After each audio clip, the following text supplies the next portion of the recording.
وكيل الأقل خوصي برلمان كوجير أيا where we are going to advocate the right of the people of Wajir. We can't be misused. We can't be given an instruction. We can't be given an implementation by the executive. We want the budget of Wajir Assembly to be very rational. We want our budget to reflect the need of the people of Wajir. There's no one time that this budget is going to be discussed unless otherwise we will scrutinize and we will see what's there. There's a lot of misplaced priority that's going on in Wajir. There's a lot of impunity and corruption. We will fight up to the last man.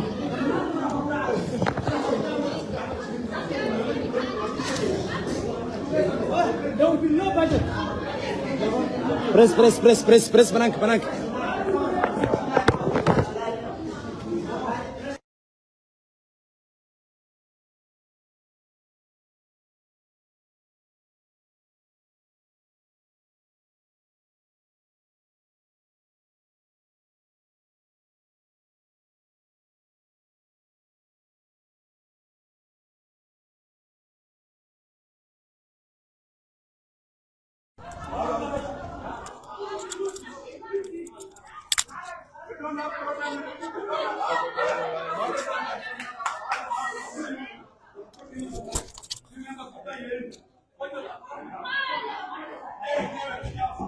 وكيلada aqalkoose baarlamaanka wajeeraya waxa ay gabi ahaanba ay dideen in laga hadlo ama laga doodo ama la mariyo miisaaniyada dawladda countiga wajeeray soo daabacday dhawaan taas oo ay ku sheegeen inay wax badan ka qaldan tahay gabi ahaan waxa ay burbur uu soo gaaray aqalkoose baarlamaanka wajeer oo sida hadda aad arkaysaan lagu kala tagay markii la damcay in laga wada doodo ama la mariyo miisaaniyada dawladda countiga wajeer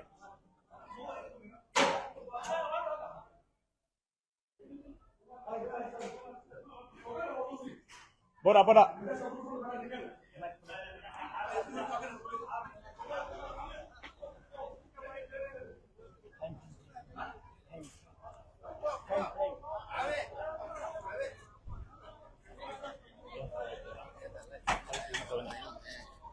Thank you, Kumakornab.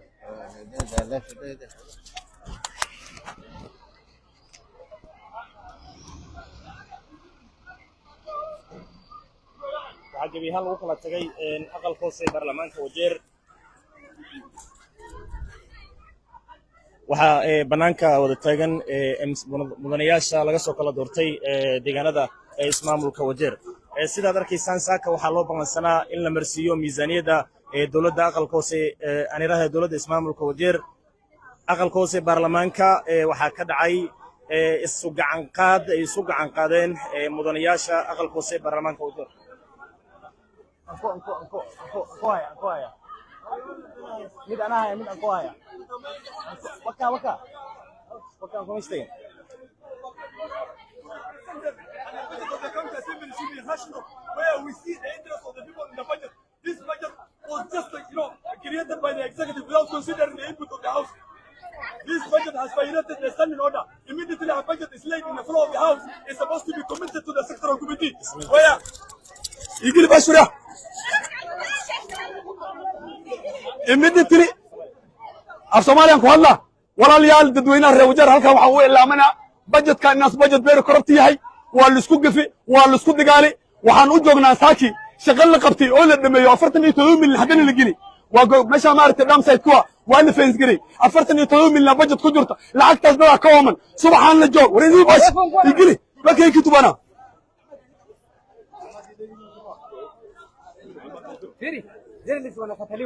وعاش جلس وكتلي وسيس تونجيا سكر مع آيفون وكي كتب أنا There's no budget that is going to be transacted in this house unless otherwise we will go to the table and we will discuss whether this budget is rational or not. Ahmed Abdullah is not the only accountant. I'm a certified public accountant with Master of Science in Finance. He thinks that he's the only person who went to school. To Tasomea now. Let's take it. Barakali, out. Out, Jalen, where could Jabana? Where could Jabana? Kali, official business, Mamma Kurtina. Amki. Where can you get to Bana? English and Somali. Somali, English.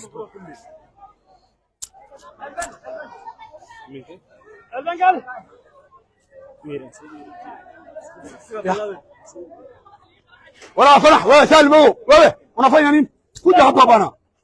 the like-minded MCAs who stood with the people of Wajir should stand here ركال هذه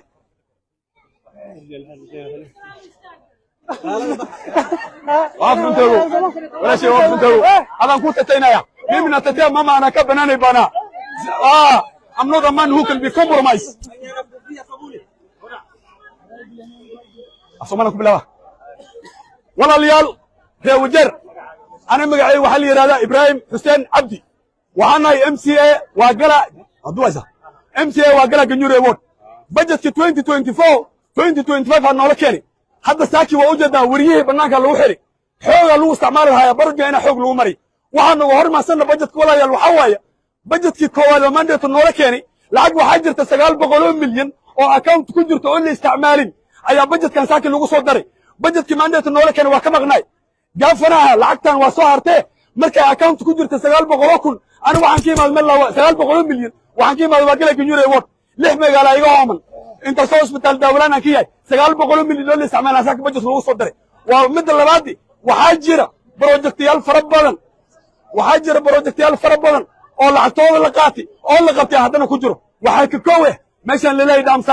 دام سايتك شغلاني ولا دمي لعطوه ولا لقاتي بجت كساكن نورا كيني أفرتني أنت دم ملينا كجرته ورنام سايت كوه لقبتي شغلاني أفرتني تمام أنت وسعتان كلامنا وحن كويني هل تركيزه هاوس كجرو هنا نصوم ما ننتشل أون فلان قين بجت كان أون نقول بجت بينات دنوه شرع ياجر مشان بجت كمركا لكينا وأسمبلي لكينا وحاجرة ديبارتمنت الكوميتي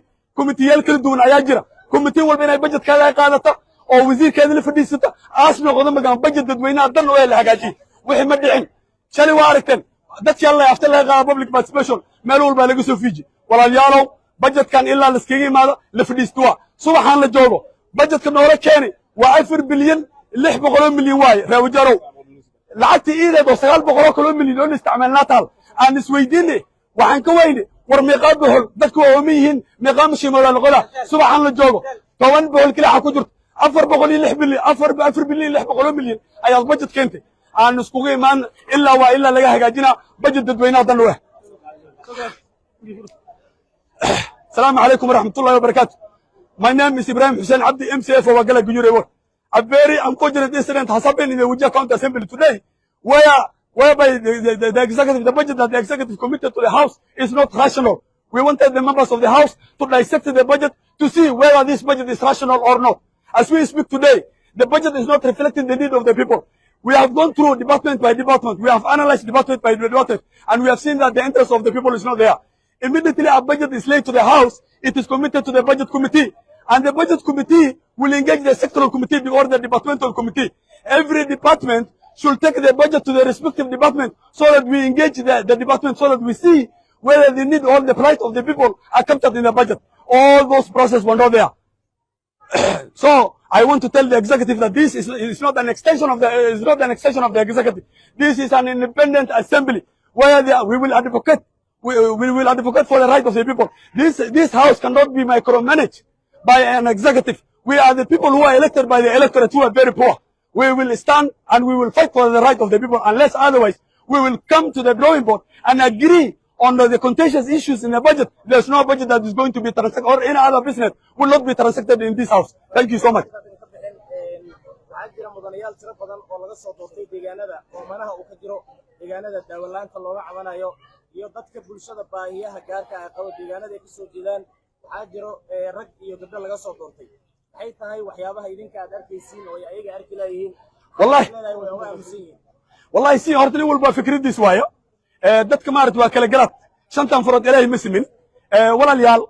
waxaan maanta ku haysan waxa waaye level 4 hospital inta soo lacago 100 milyan la gelinaya saaki subaxan la joog isbitaalada dispensaryaashi oo tuulooyinka ku yeelan daawo ma laha meelo badan oo maanta waxay jirta ilmo geetiis isku akhrisanayeen meelo badan oo dispensary qabanaa jira meelo badan oo maanta oo manaa jira sidii horaan ku sheegay budgetku waxa la rabaa budget dadweynaha dan waa in la soo saar saakidaan hadlayna inta soo magaala laga oomin yahay 10 boqol kali xaq ku jirto maanta budget waxaana la keenay 4 bilyan iyo 600 milyan oo budget la keenay waxaan kala nahay war budgetkan wax dad dan aan qabanna walaalayaal sidaas ogsoontiin laamiga maanta laami baa la kor saaray lacaga lagu qaatay 94 milyan shaqadaas waa la dhamay subaxan la joogo budgetka waxa qoran 105 milyan ina hadan rakabatin lagu sameeyay laamiga shalay laami la kor saaray ayaa laami kara hadan la kor saaray saaki waa nasiib dara inay dadka hawskan la soo doortay qaarkood arinta iidadeena la argalayeen mid kale meeshan stadium ta leeyahay meel kuraas lagu fadhiista ayaa la rabaa intii la hagaajiyay budgetku waxa ku jirto 85 milyan iyo 700 kuna ku jirto waa galay gunyuray wada aniga laga soo doortay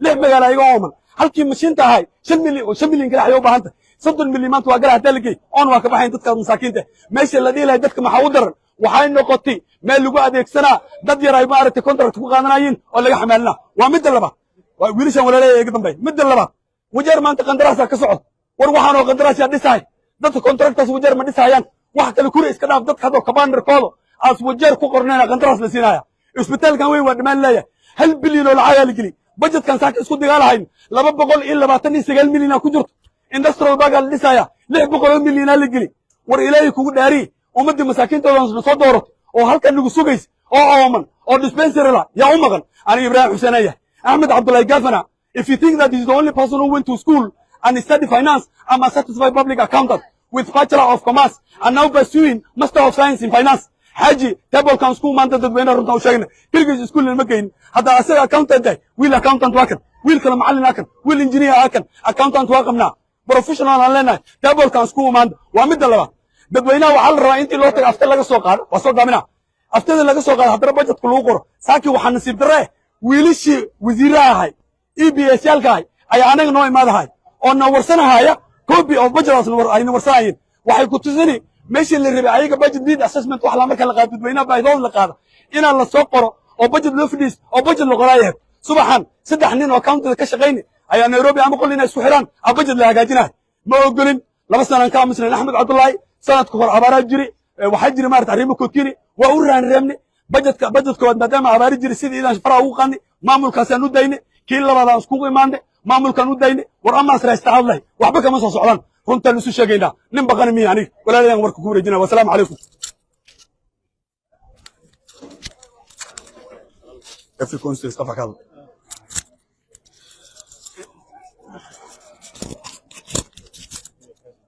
bismillah ana magacaydu waa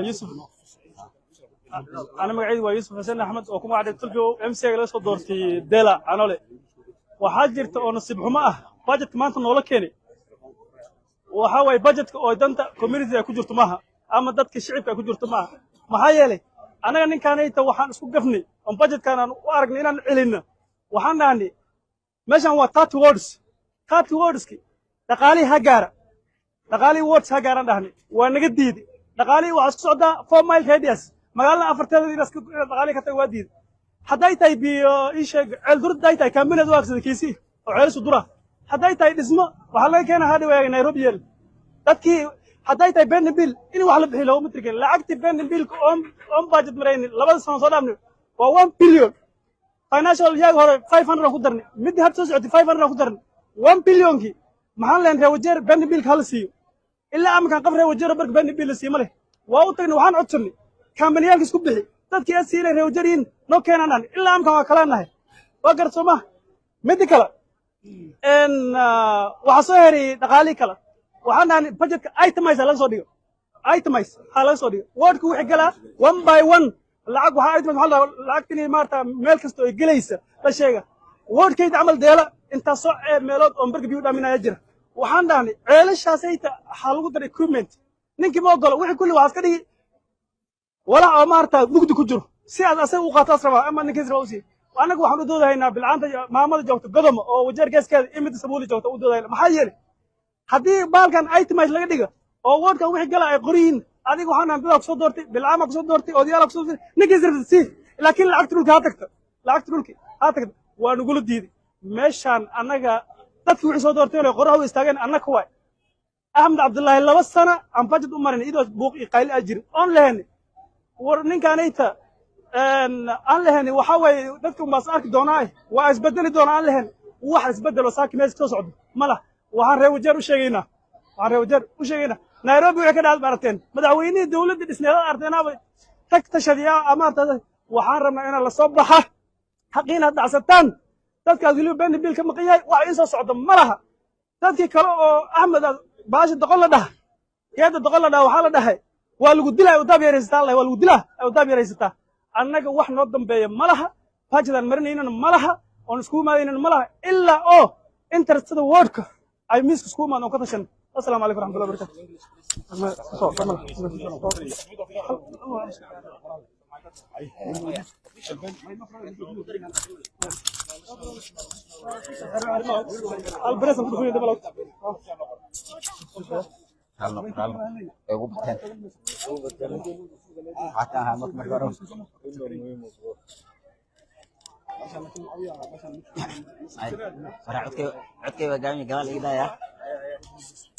بسم الله الرحمن الرحيم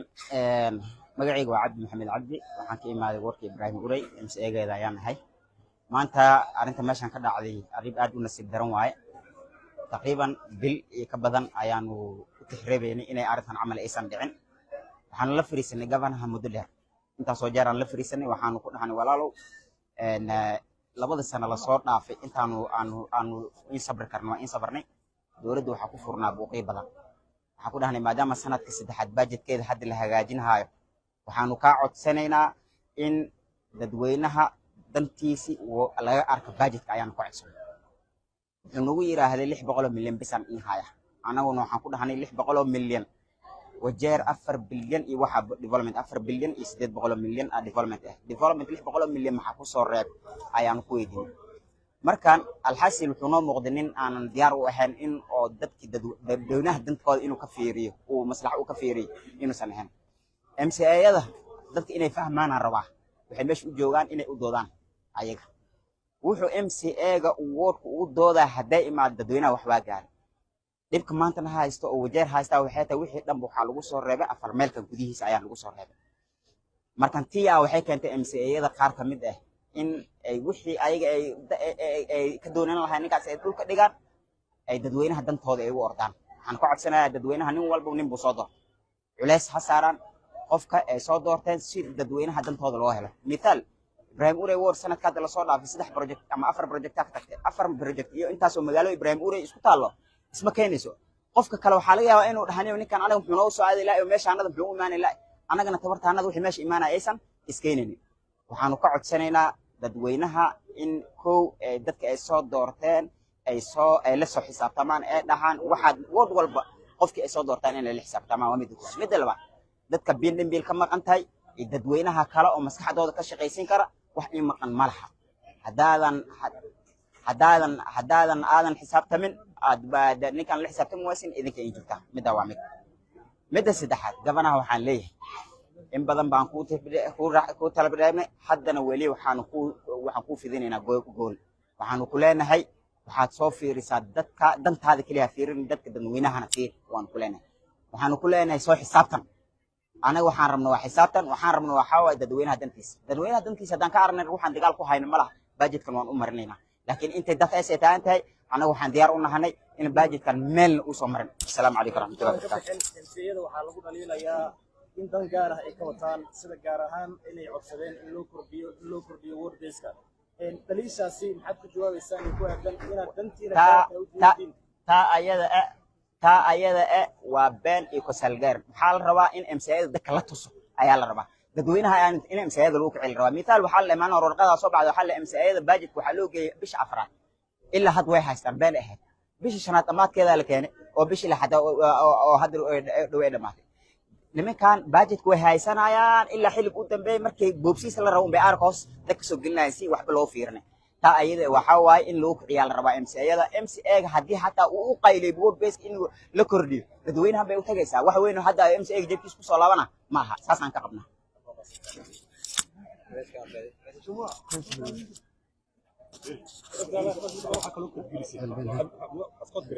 BFM أكثر section 38 اللي هاتو بدأت على مروي هنا مشاعر قادنا و50% قادنا بس كراعي dadka account ku shaqeynaa aniga liquid kuma in lacagtan wala soo qaadi karaa photo account amarin karna 50% BFM أكثر regulation ya BFM أكثر regulation section 38 أنا مقعي ويوسف محمود آدم وحليقة صوت دورتي البن وورد وحنا كجرا أنكيا يحبن كيفتان بجت أحمد عبد الله أنا كلا بس أنا لسه شغينيني وحن أرجناي إن بجت كنولة كنا بجت شخص أزيه بجت ضد كشعب كأودنينا أزنا هن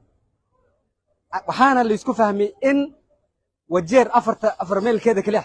لقوا العلن هاي ميل كله واحد هذا أجر وجير هدوياشي أي كوب توجين ولا لو حل اسم دقيقة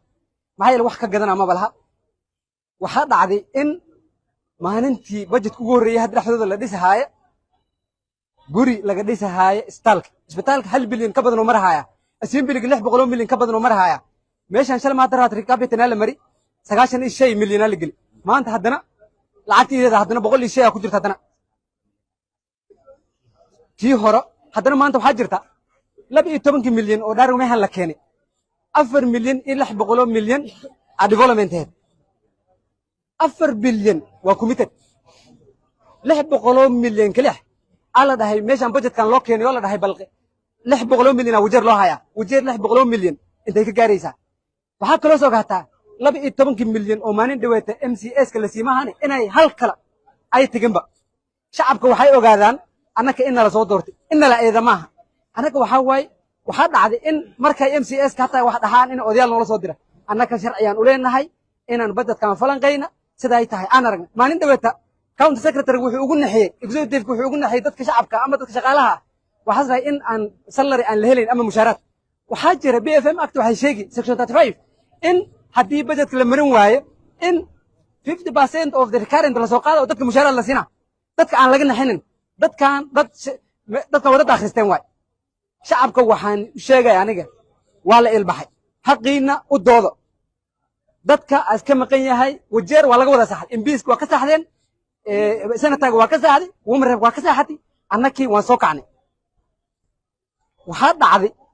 in dan shakhsi Ahmed Abdullahi 10 sano ahayd 5 sano waa soo dhamaysan 10 sano u dambaysa wax u dhimin ma laha wajeerna wixiisa dhalay inuu qaato rabo oo ka tag annaka tii iidaheed mar aan ku baalayna ma laha waan soo joodnaa shacabka nuu kabnaadeena waxaa kaloon u sheegaa shacabka waa aragteen u malaynaa gadaalahan in nin kasta oo Kenya jooga xuquuqdeeda as fahmi wajeer waa laga jiifaa waxeeda kullina waa la aruursadaa waxaa dhacday 900 milyan oo budget koron la isticmaal in budgetan lagu soo daro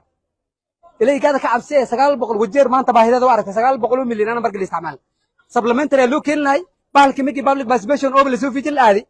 yaa lagu daray waxa laga annex loo keenay sidii top up amal loo keenay sharci maaha meeshaan walaalow nin waxaas raba kuma marsan kara anaka waxa waa kor imaadayna shacabkana ha soo kacayna ha isdifaacayna marka anaka waa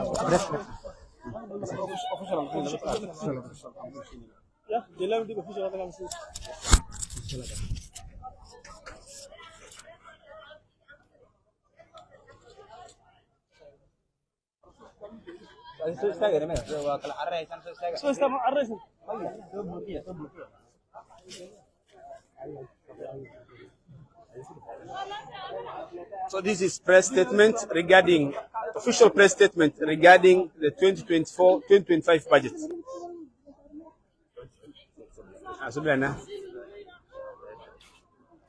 This is an official press statement regarding the 2024-2025 budget rejection in the County Assembly of Wajir. The spirit of devolution is when some of the decisions county government make around service delivery are moved from the center through. So sorry, sorry,